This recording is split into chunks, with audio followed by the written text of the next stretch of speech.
한부 예배를 드린 여러분을 주님의 이름으로 환영하고 축복합니다. 오늘 우리에게 주신 하나님의 말씀은 고린도전서 9장 1절에서 6절인데요. 제가 쉬운 성경으로 읽어드리겠습니다. 내가 자유인이 아니란 말입니까? 내가 사도가 아니란 말입니까? 내가 우리 주 예수님을 보지 못했단 말입니까? 여러분 자신이 내가 주님 안에서 일한 수고의 열매가 아닙니까? 내가 다른 사람들에게는 사도가 아닐지라도 여러분에게는 확실한 사도입니다. 왜냐하면 여러분이 주님 안에서 나의 사도직을 인정해 주었기 때문입니다. 나를 비판하는 사람들에게 나의 입장을 이렇게 밝힙니다. 우리에게 먹고 마실 권리가 없습니까? 다른 사도들과 주님의 동생들과 게바가 그런 것처럼 우리는 신자인 아내를 데리고 다닐 권리가 없습니까? 나와 바나바만 생계를 위해 일해야 한단 말입니까? 역사적으로 보면 위대한 인물들은 배신을 당했습니다. 예를 들어볼까요? 율리우스 카이사르라는 사람, 뭐 다 알죠? 그 로마 제국의 기초를 마련한 사람인데 그 사람은 측근에 의해 암살당했죠. 그 브루투스라는 사람이 있잖아요. 또 보면 그 나폴레옹에 충실한 장군이 있었습니다. 오게스트 드 말라스라는 장군이었는데 1814년에 파리가 연합군에 함락되자 그 장군은 뭐 실질적으로 나라를 연합군에 팔아 넘기고 이제 본인은 살았죠. 역사적으로 나폴레옹을 배신한 인물로 평가가 됩니다. 뭐 성경을 보면 다 아시다시피 예수님과 유다의 관계를 들 수 있죠. 자, 위대한 인물들만 뭐 배신을 당하는 건 아니죠. 그 배신이라는 게 우리 일상에 뭐 만연하잖아요. 여러분과 저도 그런 일을 겪을 수 있는데 사실 인간관계가 어쩔 수 없는 것 같습니다. 늘 향기로우면 좋은데 이제 그럴 수는 없고요. 때로는 좀 추접스럽고 냄새 나는 게 인간관계라는 그런 생각이 들긴 해요. 오늘 본문 말씀도 인간관계의 그러한 좀 어두운, 좀 추접스러운 단면을 반영하고 있습니다. 담고 있습니다. 본문은 고린도 전서인데요. 여러분 고린도 전서라는 책을 잘 아시죠? 바울이 고린도에 있는 교인들을 위해 쓴 첫 번째 편지가 고린도 전서입니다. 고린도는 오늘날 그 아테네에서 서쪽으로 한 80km 떨어져 있으니까 뭐 서울에서 한 1000원 정도 그 정도 거리가 되겠죠. 바울이 2차 전도행을 할 때 그 고린도에서 1년 반을 머물렀어요. 거기서 머무르면서 고린도 교회를 개척을 한 것이죠. 2차 전도여행이 끝났습니다. 그러고 나서 바울은 3차 전도여행을 했습니다. 그러다가 에베소, 그러니까 오늘날 튀르키예 그 해안 도시죠. 에베소에 있을 때 소식을 들어요. 그러니까 누구에게 소식을 들었는지 모르겠습니다. 디모데 아니면 디도 같은데 아무튼 소식을 들었는데 그게 무슨 소식이냐면 고린도 교회 성도 일부가, 그러니까 일부죠. 바울을 뒤에서 욕한다는 거예요. 어떤 욕이냐? 뭐 뒤에 살펴보겠지만 저 바울이 가만히 보니까 그 사도성, 좀 쉽게 표현하면 목사로서의 자격이 의심스럽다는 겁니다. 그러니까 목사가 아닌 것 같다는 얘기죠. 그래서 그 얘기를 듣고 충격받아가지고 바울이 이제 편지를 막 쓰는 거예요. 나 목사 맞다. 나 그런 사람 아니다. 오해를 풀어라. 이게 바로 고린도 전서입니다.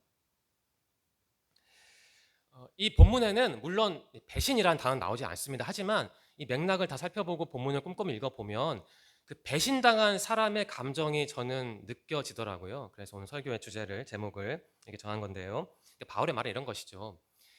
아니, 다른 사람 몰라도 당신들이 나한테 이러면 안 되지. 어떻게 나한테 이렇게 할 수가 있어. 그러지 말고 우리 다시 신뢰의 관계를 회복하자. 이게 바울의 주된 말인 것이죠. 고린도 교회 교인들은 바울 덕분에 예수님을 알았습니다. 물론 뭐 하나님 허락하셔서 예수님의 복음을 안 것이지만 바울이 애를 썼잖아요. 근데 바울을 안 지 한 3년이나 됐을까요? 뒤에서 그렇게 험한 소리를 쏟아낸 거예요. 물론 모든 교인이 그런 건 아니지만 일부가. 그럼 예를 들어볼까요? 고린도전서 1장 12절인데요. 보시면 뭐 누구는 뭐 바울파, 무슨 뭐 누구파, 뭐 개바파이 나오잖아요. 아볼로파. 일부 교인들이 그러니까 바울보다 개바, 그러니까 베드로죠, 베드로. 베드로를 높이 평가했던 거예요. 바울이 개척을 했는데도 베드로는 거기 안 갔거든요. 베드로는 어떤 사람인지 알긴 하니까. 왜 그랬을까? 아마 이랬을 겁니다. 베드로는 어쨌든 예수와 동행을 했지만 바울은 아니잖아요. 물론 뭐 사도행전에 그런 기록이 있긴 하지만 어쨌든 엄밀히 따져보면 바울은 예수와 직접 동행을 하지 않은 게 확실합니다. 그래서 교인들이 그걸 보고 베드로는 진짜 제자, 바울은 삼류 뭐 이렇게 평가했던 것이죠. 또 고린도서 10장 10절인데요. 제가 읽어드릴게요. 이런 말이 있어요. 바울이 한 말인데요. 여러분 중에는, 그러니까 고린도 교회 사람들이죠. 바울의 편지에는 무게가 있고 힘이 있는데 글은 좋다는 거예요. 그 사람을 직접 대보면 약골이고 뭐 말재주도 없다고 말하는 사람도 있습니다. 이런 말을 하죠. 이게 무슨 말이냐면, 그러니까 바울이 글은 좀 읽어줄 만한데 저 사람 설교한 거 들어보니 말빨은 약하다. 뭐 좀 어디 좀 누수가 있는 사람 같다. 좀 부족한 사람 같다. 이런 말한 겁니다. B급 같다. 이런 말이에요. 또 고린도서 11장을 보시면 바울이 참 어려운 얘기를 하죠. 자신이 사례비를 받지 않고 일을 했다. 그걸 밝혀요. 고린도 교인들에게 돈을 받지 않고, 물론 본인의 직업도 있었지만 부담을 주지 않으려고 사례비를 받지 않은 것이죠. 근데 어떤 교인들은 그걸 보고 저로서는 이해가 안 되는데요. 바울이 사례비를 안 받고 이런 걸 보고 이런 생각을 한 거예요. 아니, 정당한 목사라면 돈을 받고 일해야지 왜 그래? 아, 저 사람은 돈을 안 받고 일하는 거 보니 뭔가 좀 부족한 사람이야. 이런 평가를 했던 겁니다. 이 본문 말씀은 그렇게 여러 번 휘둘리고 얻어맞은 바울이 드디어 본격적이라면 본격적으로 반론을 펼치는 내용이에요. 나 그런 사람 아니다. 나 진짜다. 나 사도 맞다. 목사 맞다. 이런 말을 하는 겁니다. 사실 뭐 이거 어떻게 평가할지 모르겠지만 좀 찬찬히 보면 볼멘 소리 같긴 합니다. 좀 그렇게 들리기도 해요. 나 참 내가 당신들을 위해서 1년 반 동안 죽을 고생을 했는데 이제 와서 이런 말을 하냐. 진짜 답답하고 진짜 좀 돌아버릴 지경이다. 이런 말을 하는 거 들리긴 하더라고요. 저로서는. 그럼에도 이 본문을 단지 좀 볼멘 소리로만 볼 수는 없지요. 바울은 고린도 교인들에게 말하자면 일부 교인들에게 배신이란 배신을 당한 건데, 내가 당신들과 관계를 끊어버리겠다 그것은 아니고, 뭐 앞에서 몇 번 말씀드렸지만 이러지 말고 우리 그 깨진 신뢰 관계를 회복을 하자, 이러한 제안을 하는 것으로 받아들이는 게 맞을 것 같습니다. 바울의 그러한 마음이 우리 청년분들에게 그리고 이 자리에 있는 성도님들에게 어떤 교훈을 주리라 믿습니다. 어떤 교훈이냐? 그러니까 인간 관계에 관한 교훈이죠. 더 좁혀 보면 우리가 어떻게 해야 그 배신의 늪에 빠지지 않을까? 또 빠진다 하더라도 어떻게 빨리 벗어날 수 있을까? 그리고 무엇보다 우리가 그 깨진 관계를, 인간 관계를 회복을 하려면 대체 뭘 해야 할까? 이러한 몇 가지 질문을 머릿속에 담아 두신다면 오늘 설교의 메시지가 좀 더 선명하게 마음에 각인되리라 저는 믿습니다. 자, 그러한 질문들 염두에 두시고 이제 본문 말씀에 담긴 메시지 세 가지 정리했는데요. 함께 살펴보겠습니다. 첫 번째 메시지인데 이렇게 정리하겠습니다. 때로는 억울함을 표현해야 신뢰 관계가 회복됩니다. 라고 정리를 하겠습니다. 자, 여러분 그 배신을 당했을 때 때로는 이제 언제나 뭐들 그런 건 아니고 말을 해야 할 것 같아요. 내가 이거 좀 안 좋다. 그 마음이 좀 불편하다. 이 말을 해야지 뭐 가만히 있으면 그 누가 알겠습니까? 보면 1절과 2절인데요. 바울은 좀 볼멘 소리 하는 것으로 보이죠. 뭐 내가 자유인이 아닙니까? 내가 사도가 아닙니까? 이런 말 하잖아요. 뭐 뒤집어 말하면 나는 자유인이 맞아. 나는 사도가 맞아. 이런 말 하는 것이죠. 그 사람들이, 일부 고린도 교인들이 저 사람은 좀 제대로 된 목사가 아닌 것 같아. 뭐 신학교도 안 나왔나 봐. 뭔가 좀 부족해 보여 하니까 나 그렇지 않아. 나 사도 맞아. 이런 말을 하는 겁니다. 앞에서 말씀드렸지만 바울은 사례비를 안 받았어요. 그리고 자기의 권리도 다 포기하면서 그렇게 열심히 일을 했습니다. 그 교회를 세우려고. 그런데 어떤 사람들에게는 그러한 모습이 그 바울 자신의 부족함으로 비춰졌나 봐요. 그래서 공격을 하니까 바울이 그것에 반론 맞서는 장면인 것이죠. 자, 바울은 불평을 위한 불평을 하는 게 아닙니다. 제가 앞에서 볼멘 소리란 말을 했지만 엄밀히 따지면 볼멘 소리는 아니고 좀 논리적인 반박인 것이죠. 이러지 말자. 그렇게 해봤자 당신들이랑 나랑 좋을 게 없다. 이 관계를 우리가 회복을 해야지 이렇게 어긋난 채로 방치하면 안 된다. 이런 말을 하는 겁니다. 그래서 바울은 1절에서 말하잖아요. 나는 사도가 맞다. 나는 예수를 보았다. 고린도 교회 교인들이 아마 베드로를, 예수의 직계 제자를 바울과 비교해서 높이 평가하니까, 자신은 낮추니까 이제 그것을 더 이상 견딜 수가 없었던 것이죠. 왜냐하면 사실이 아니니까 말은 해야죠. 그래서 1절에서 이렇게 나도 예수를 보았다. 그 예수를 안다. 나도 베드로와 동급이다. 이런 말을 하는 겁니다. 또 2절에 이런 말도 하잖아요. 내 목회의 열매가 바로 당신들입니다. 이게 무슨 말이냐면, 아니 당신들이 나를 목사님이라 부르지 않았냐? 그럼 우리 인간 관계가 있지 않냐? 이제 그걸 다시 한번 상기시키는 겁니다. 다시 정리를 하면 바울처럼 좀 답답할 때는 말을 해야 돼요. 여러분도 청년분들도 혹시 누군가 인간 관계가 좀 벌어졌다 하면 상황을 봐서 말을 하십시오. 속에 있는 얘기를, 답답함을 다 표현을 해야지 어떻게 가만히 있으면 그걸 알겠습니까? 자, 우리가 적용합시다. 여러분은 어떤지 모르겠습니다. 혹시나 누군가에게, 여러분이 아꼈던 누군가에게, 여러분이 잘 해줬던 누군가에게 험한 말을 듣는다면, 전해 듣는다면 어떻게 배신당한 것이죠. 그래서 어떻게 반응할지 모르겠는데, 저 같으면 만일 제가 정말 잘해준 사람이 있는데 그렇게 배신을 때린다 하면 지금 생각에는 그냥 저는 좀 손절하고 싶을 것 같아요. 그러니까 손절을 한다는 게 아니고 그렇게 하고 싶을 것 같아요. 물론 목사가 된 다음에 제가 제 자신을 좀 검열을 해야 해서 그런 그런 성향이 좀 속 좁은 마음이 중화되긴 했습니다만 사람에게 당하는 게 사실 가장 기분이 나쁘고 힘이 들죠. 저는 이래요. 목사가 돼서 그런지는 모르겠지만 서운한 걸 말을 안 합니다. 말하면 되게 쪼잔해 보이고 뭔가 저 사람은 목사라면서 저런 거 말을 하네 라는 말을 들을까봐 그냥 말을 안 해요. 그냥 묻고 가는 편이죠. 그런데 청년분들을 보니까 저와 좀 다르더라고요. 제가 예를 들어야 하니까 우리 승현 회장님과 지혜 부회장님을 예로 들면 신뢰되는 말은 안 해요. 우리가 그때 두 분 알겠지만 한 몇 개월 됐죠. 성경 공부한 다음에 깊이 막 대화를 했잖아요. 어떤 문제를 가지고 이슈를 가지고 그때 막 이런저런 얘기가 막 왔다 갔다 하다가 지혜 부회장님이 승현 회장님에게 이런 말을 했죠. 제 기억이 정확하다면 아니 너가 그러니까 생각을 하는 걸 느끼는 걸 말을 해줘야 한다. 그래야 내가 알지 어떻게 그런 거 알겠느냐. 그래서 말을 해야 이제 불필요한 오해가 생산이 안 되고 유통이 안 된다. 이제 그런 그 얘기를 했잖아요. 그걸 보면서 물론 그 예화가 이제 배신에 관한 예화는 아니고 속마음에 관한 예화인 겁니다. 지금 바울이 솔직하게 얘기를 했잖아요. 제가 많은 걸 느꼈습니다. 아, 나와 다르구나. 역시 난 나이가 있고 저들은 젊네. 이런 생각을 하고 나름대로 좀 깨달았고 배웠습니다. 자, 여러분 보시면 바울도 지금 말을 하잖아요. 말을. 물론 편지를 쓴 거지만 말을 하잖아요. 그러니까 어찌 보면 지혜 부회장이나 승현 회장은 그 바울의 그러한 그 움직임과 그 동선이 겹치는 거죠. 어찌 보면 바울의 그 정신이랄까 그런 걸 정신이 좀 과한 말이고 바울의 그러한 행동을 잘 이해하고 나름대로 적용을 한 거라 생각하는데요. 아무튼 조언을 하자면요. 여러분이 그 1절과 2절을 한번 잘 묵상해 보세요. 그래서 여러분의 인간관계 한번 적용을 해보시라는 겁니다. 저는 물론 말을 앞으로도 안 하겠지만 여러분 혹시라도 좀 관계가 틀어지면 그냥 붙잡고 말을 한번 해보세요. 이미 깨졌는데 솔직히 논리적으로 보면 잃을 게 없잖아요. 말을 해서 더 나빠질 게 있겠습니까? 그렇게 바울처럼 속마음을 드러내는 게 필요하다는 겁니다. 네, 정리하겠습니다. 첫 번째 메시지는 이겁니다.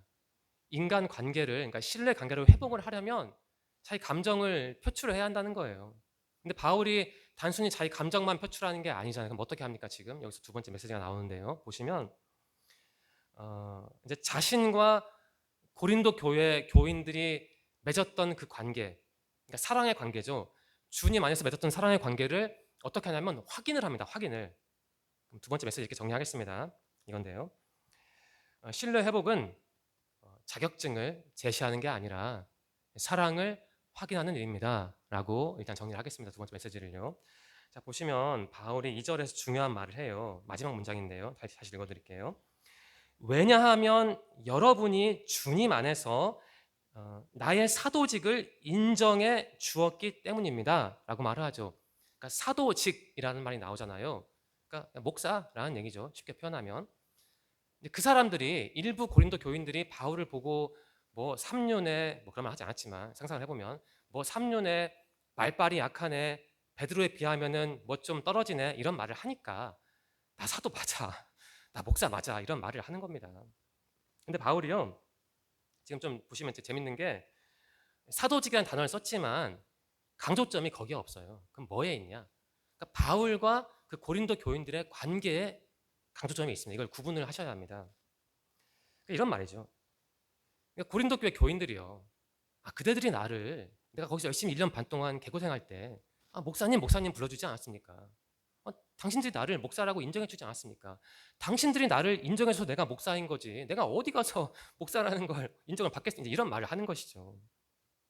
보시면 그러니까 저를 목사로 인정해 주었다 이런 말이 나오는데 이게 인정해 주었다가 원어로 보면 재밌는데 인쳤다는 말이거든요. 그러니까 인증, 도장 이런 뜻이 있더라고요. 그러니까 바울은 확실히 그 관계성에 강조점을 두는 거예요.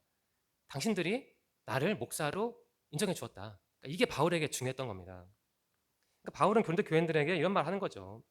여러분의 존재 자체가 제가 목사임을 입증합니다.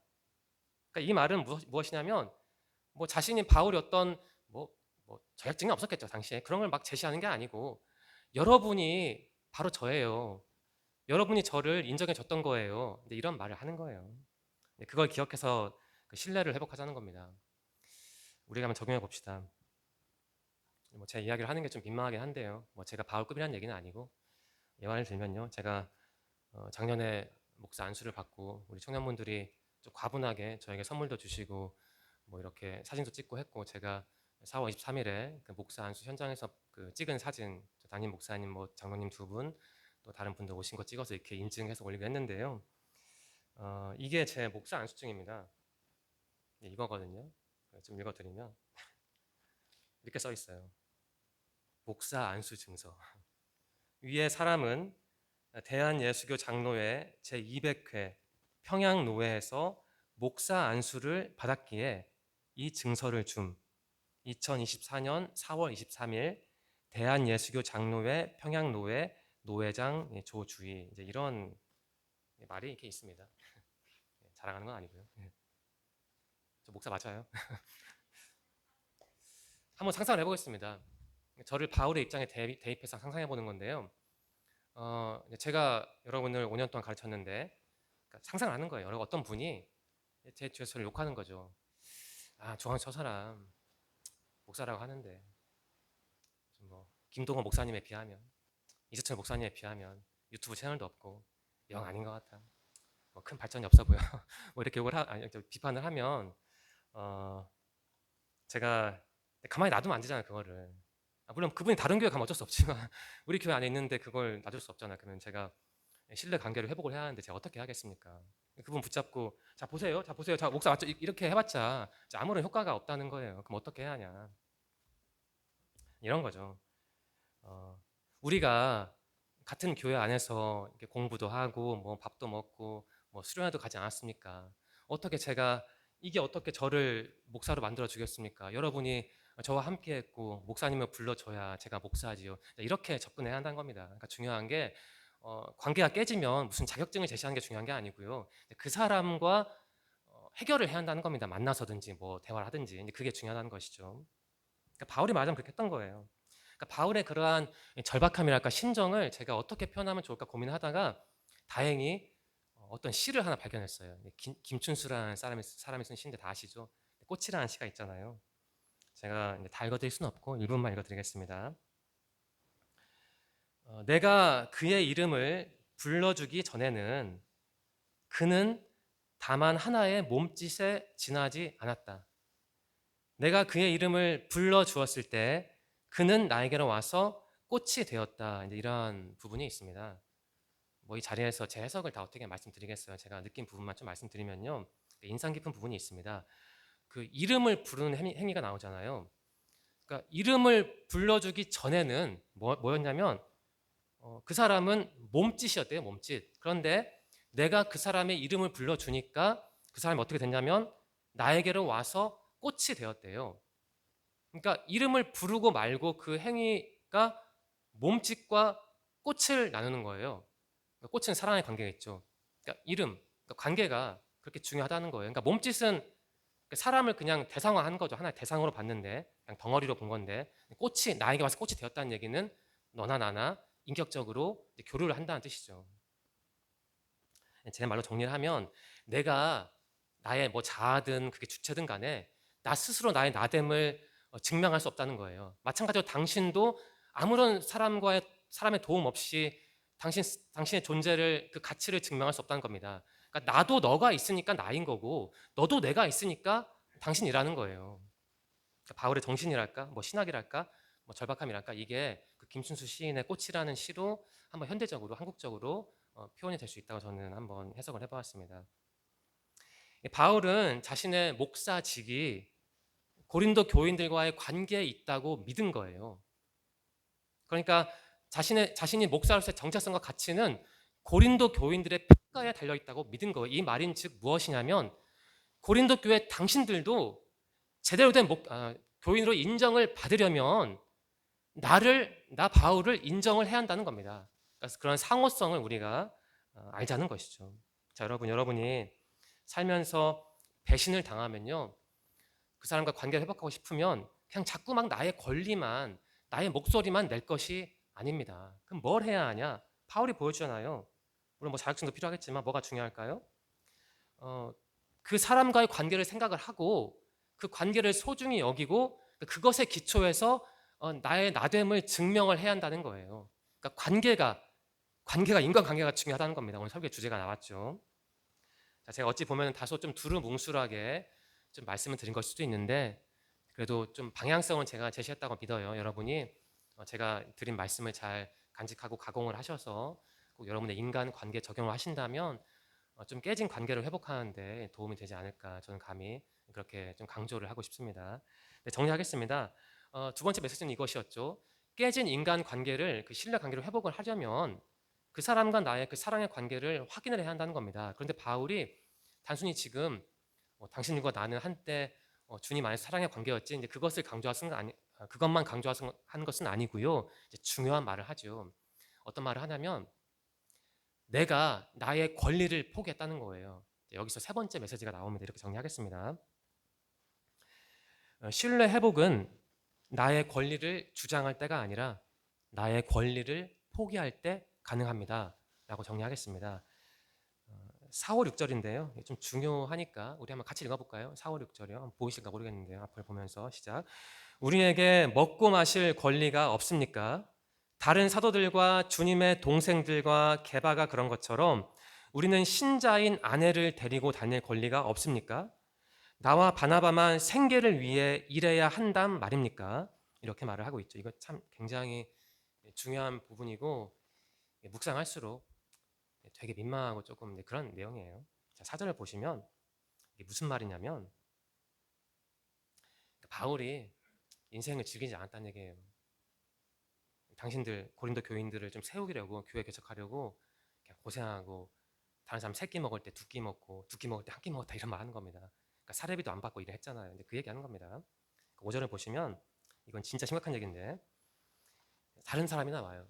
다른 사도들 뭐 누군지 모르겠지만 뭐 주님의 동생들, 그러니까 예수님의 제자들이죠. 저기 친동생들이죠. 뭐 야곱 네 명 있죠. 이름이 생각 안 나는데 그 이제 게바가 나오죠. 게바. 고린도 교회 교인들 중에 일부가 이제 게바파가 됐죠. 베드로파가 돼서 교회가 찢어지니까 이제 그 말인즉슨 바울은 좀 아니니까 급이 떨어지니까 베드로 갑시다 이렇게 하니까 이런 말을 하는 겁니다. 그러니까 바울이 다른 사람 이름을 꺼내는 거예요. 그 사람들이나 나나 차이가 없다는 겁니다. 그러니까 굉장히 이게 갈 때까지 간 거죠. 말하자면은 다른 사람 말까지 꺼내니까 그런 장면입니다. 그리고 또 6절 이런 말 하죠. 나와 바나바만 생계를 위해 일해야 한단 말입니까? 사전과 비슷한데요. 그러니까 이런 말을 하는 거예요. 다른 목회자들은 다 돈 받았잖아요. 나는 사례비 안 받았어. 왜 그래? 그러니까 이런 말을 하는 거예요. 좀 느낌이 오죠. 다른 사람 얘기 꺼내고 돈 얘기하는 겁니다. 평신도에게 목회자라는 사람이. 바울은 자신을 막 무시하고 조롱하는 고린도 교인들과 손절하려고 이런 말 했던 것은 아니고요. 어떻게든 그 사람들 관계를 회복하려고 했던 거예요. 참 어찌 보면 대단한 사람 같아요. 이 정도로 반란을 하면 그냥 손절하는 게 사실 맞습니다. 왜냐하면 막말로 개척할 때 많거든요. 땅도 크고 뭐 스페인도 있고 터키도 있고 그리스도 있고 많이 있는데 굳이 이 사람들 가지고 이렇게 끌려다니는 일이 아닌데 근데 바울은 그걸 알았던 것 같아요. 인간관계 중요성을 알았던 것 같아요. 비록 다양한 종류의 인간관계가 있지만 여기서 그냥 포기하면 이게 여기서 끝나는 게 아니고 어떤 식으로든 나에게 영향을 줄 것이고 나의 목회, 복음 전파에 좋지 않을 테니까 이 문제를 내가 해결해야 한다라고 다짐을 해서 이렇게 정말 추잡한 얘기까지 하는 겁니다. 돈 얘기하고 다른 사람 얘기하는 겁니다. 보통은요, 누구 붙잡고 돈 얘기하고 다른 사람 얘기하면 보통은 이렇게 끝내자는 겁니다. 그냥 너나 나나 이제 막장이어 갈 때까지 갔으니까 이 얘기는 하고 헤어지자. 살면서 보지 말고 만나지 말고 천국에서 보던가 지옥에서 보자. 이러한 심정으로 돈 얘기하고 다른 사람 얘기 꺼내는 것이, 그러니까 어떻게 이게 맨정신에 이런 말 하겠습니까? 근데 바울은 좀 다르게, 저 같은 사람들과는 다르게 어떻게든 깨진 관계를 회복을 해야 하니까, 방치할 수 없으니까 막 나 돈도 안 받았고 이랬다. 나 개발랑 동급인데도 당신은 다 무시하지 않냐. 그러지 마라. 그런 말을 하는 겁니다. 자, 우리가 한번 적용해 보겠습니다. 어떤 제가 들은 얘기인데요. 제가 확인할 필요는 없어서 인정받고 싶은 욕구가 성욕보다 강하다는 연구 결과가 있대요. 제가 도저히 확인할 수 없겠더라고요. 저도 어떤 교수의 강의를 들으면서 들은 내용인데요. 그러니까 사람이 인정을 받아야 산다는 거예요. 그게 정신적인 인정이든 금전적인 보상이든 간에요. 그러니까 달리 말해서 인정을 못 받으면 삶이 힘들어지는 겁니다. 더구나 바울은 자기 목숨을 걸고 1년 반 동안 고린도에서 생활을 하면서 돈도 안 받고 진짜 고생 죽을 고생 다 해서 그 사람들을 세웠는데, 우리 목사님 해도 모자란 판에 뒤에서 급이 떨어지네, 말빨이 약한데 이런 말 하면 진짜 그대로 말하면 사람 미치는 겁니다. 진짜 이렇게 하면. 바울이 그런 일을 겪은 거예요. 목숨 걸고 타국에서 선교했는데, 교회 개척했는데, 도움도 안 받았는데, 뒤에서 이렇게 찌르면 안 되잖아요. 근데 바울은 그 사람들을 쳐내지 않았습니다. 어떻게든 회복하려고 노력을 했지요. 효과가 있었습니다. 오늘 읽지는 않았는데요. 나중에 시간이 되시면 고린도서 7장을 읽어보시면 일부, 전부는 아니겠죠. 그 배신을 때렸던 사람들이 이제 회개했다는 그런 기록이 나와요. 그러니까 바울의 그러한 노력, 그러니까 돈 얘기 꺼내고 무슨 불편한 얘기 다 했던 게 효과를 발휘를 한 것이죠. 자, 여러분들 누군가부터 배신당하면 치가 떨리고 다 포기하고 싶을 때가 있을 겁니다. 때로는 저는 그런 사람들은 쳐내도 괜찮다고 봐요. 그러니까 바울의 교훈을 솔직하라, 무슨 사랑을 확인하라, 이런 말을 우리가 기계적으로 적용할 수가 없습니다. 좀 심한 말이지만 되는 사람이 있고 안 되는 사람이 있는 것이죠. 더 심하게 얘기하면 좀 일반적인 얘기지만 이제 구원받은 사람이 있고 어찌 보면 좀 어려운 사람도 있지 않겠어요. 다만 우리는 신앙이니까 비록 나를 뒤에서 찌른 사람이라 하더라도 그냥 딱 손절할 것은 아니고 노력은 해야죠. 신앙인으로서. 그래야 신앙이 이제 그냥 믿지 않는 사람들과 똑같이 그냥 너는 이거다, 너는 이렇게 할 수는 없잖아요. 자, 그렇다면 노력을 한다는 게 뭘까? 어떻게 해야 이 세 번째 메시지를 우리가 실천할 수 있을까? 여러분 어떻게 생각하십니까? 이런 거예요. 내가 노력을 한다는 것은 이런 겁니다. 그 사람에게 그러니까 나의 권리를 포기를 해야 때로는 그 사람의 관계가 회복이 되는데, 그게 무엇이냐면 권리를 포기한다는 게 이런 거예요. 그러니까 훈계할 권리를 내려놓는다는 겁니다. 한마디 하고 싶지만 그냥 참는 거죠. 그리고 나는 아파, 나는 피해자야, 이런 말 할 권리도 내려놓는다는 거예요. 물론 내가 마음이 아프니까 아파야 할 권리도 있지만 그것도 내려놓는다는 겁니다. 그러니까 물론 쉽지가 않죠. 하지만 적어도 노력은 해보는 게 맞을 것 같긴 해요. 저는 잘하지 못하지만 우리 청년분들은 바울을 본받아서 한번 시도해 보시기 바랍니다. 우리는 사람이라 어쩔 수 없어요. 가끔 이렇게 말하죠.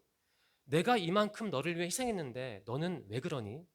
이런 말을 할 수밖에 없습니다. 사람이니까 어쩔 수 없죠. 하지만 그럼에도 때로는 견디고 포기하는 게 때로는 필요하다는 거예요. 그러니까 무조건 모든 권리를 다 포기하는 건 아닙니다. 상황과 사람을 봐서 그러한 시도가 필요할 것 같다 하면 시도를 하시고, 영 아니다, 진짜 아닌 것 같다 하면 그냥 일단 거리를 두고 바라봐야지 어떻게 하겠어요. 자, 설교를 마치겠습니다. 인간 관계라는 시리즈로 제가 세 번째 설교를 했고 오늘이 그 시리즈 마지막입니다. 제가 작년에도 설교를 했는데 인간 관계라는 시리즈로 내년 설교도 지금 계획을 하고 있는데 할 예정이에요. 그만큼 인간 관계를 저는 중요하게 본다는 겁니다. 자, 여러분에게 제가 세 가지 메시지를 드렸잖아요. 한번 정리해 볼까요? 첫 번째, 때로는 억울함을 표현해야 신뢰 관계가 회복이 됩니다. 두 번째, 신뢰 관계를 회복한다는 것은 과거에 맺었던, 주님 안에서 맺었던 그 사랑의 관계를 다시 한번 상기한다는 거고, 세 번째, 신뢰를 회복한다는 것은 나의 권리를 조금은 내려놓는다는 것이죠. 여러분은 이 세 가지 중에 무엇이 가장 마음 깊이 다가옵니까? 저는 두 번째가 가장 마음에 다가왔어요. 그러니까 신뢰를 회복하려면 이것이죠. 과거에 맺었던 그 사랑의 관계를 확인을 해야 한다. 저는 이 메시지가 가장 마음에 다가왔습니다. 물론 뭐 우리가 이 교회에서 맺은 사랑은 인간적인 사랑은 아니고 그러니까 하나님이라는 하나님의 말씀, 그 예수 그리스도의 사랑이라는 그 기초에 있으니까 우리가 나에게서 멀어진 사람과 사랑을 확인하려면 먼저 해야 할 일은 내가 과연 주님을 사랑하나 그걸 알아야 한다는 거예요. 아, 주님이 나를 사랑하시지. 그것 때문에 확고한 믿음과 또 지식이 있을 때 그 사람에게 말을 걸고 그 사랑을 확인하는 것이지. 그냥 섣부르게 성급하게 관계를 회복하려고 그냥 먼저 다가가는 건 좀 위험할 수 있습니다. 오늘 제가 세 가지 메시지를 드렸는데요. 여러분의 마음에 얼마나 파동을 일으켰는지는 모르겠습니다. 신앙생활은 그냥 머릿속으로 막 관념적으로 하는 게 아니고 그 사람들과 부대끼며 할 수밖에 없습니다. 그러니까 인간 관계가 틀어지면 그러니까 신앙생활도 일부 흔들릴 수밖에 없는 것 같아요. 저는 그게 개인적으로 정말 싫은데 나와 하나님의 관계가 좀 독립적인 게 있으면 좋겠는데 뭐 그것도 있겠죠. 그런데 열의 한 여덟 아홉은 그게 다 이렇게 물려 있는 것 같아. 다른 사람들과 내가 아무리 성경을 많이 읽고 기도를 열심히 해도 그냥 다른 사람들과 사이가 안 좋으면 누가 피해자든 가해자든 간에 안 좋으면 나도 영향을 받는 겁니다. 참 부정하고 싶은 현실이지만 부정할 수 없는 현실인 겁니다.